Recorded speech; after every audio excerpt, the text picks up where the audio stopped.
ఏదైనా కష్టం వస్తే వెంటనే మోకాళ్ళ మీద పడేవాడివి, మోకాళ్ళ మీద పడేదానివిగా. కానీ ఏమైంది ఈ మధ్య కాలంలో నీ ప్రార్థనా జీవితం?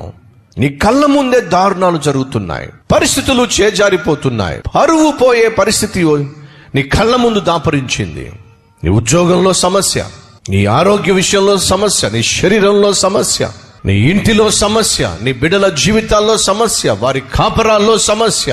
అయ్యో, ఎటు చూసినా నువ్వు సమస్యల వలయంలో చిక్కుకుపోయి ఉన్నావే.